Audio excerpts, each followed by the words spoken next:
Hey everyone, and welcome back to the channel. Today, we're diving into a topic that's been stirring up a lot of conversation: potential changes in firearm regulations.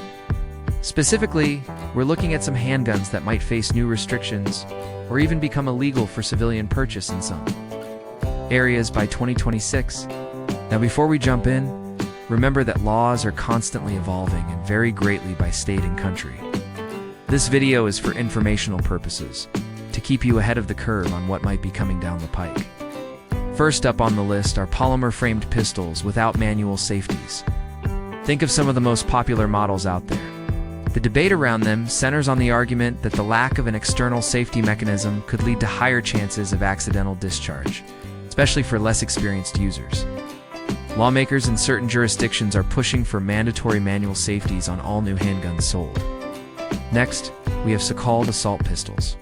This is a broad and often debated term, but it generally refers to semi-automatic pistols that accept high-capacity magazines and may have features like a threaded barrel or a second hand grip. The concern here is their similarity in function to larger rifles, and proposals are being floated to reclassify them, which would place them under much stricter regulations. Another category facing scrutiny is handguns that can be easily modified. This includes models with readily available conversion kits that can alter their firing mechanism. Regulators are looking at ways to curb the availability of these kits and, by extension, the firearms they're designed for. The idea is to make it harder to create firearms with capabilities beyond their original factory design. We're also seeing a focus on micro-compact high-capacity pistols. These super concealable firearms have become incredibly popular for everyday carry. However, their small size combined with a significant round count has drawn attention from those who believe they offer too much firepower in a package that's too easily hidden. Number 5 on our watch list are handguns that don't incorporate micro-stamping technology. In some states, there is a major push to require all new semi-automatic handguns to imprint a unique microscopic code onto the cartridge casing when fired. The goal is to help law enforcement trace spent shell casings back to a specific firearm. Manufacturers have argued this technology is unreliable and expensive, but the legislative pressure is mounting.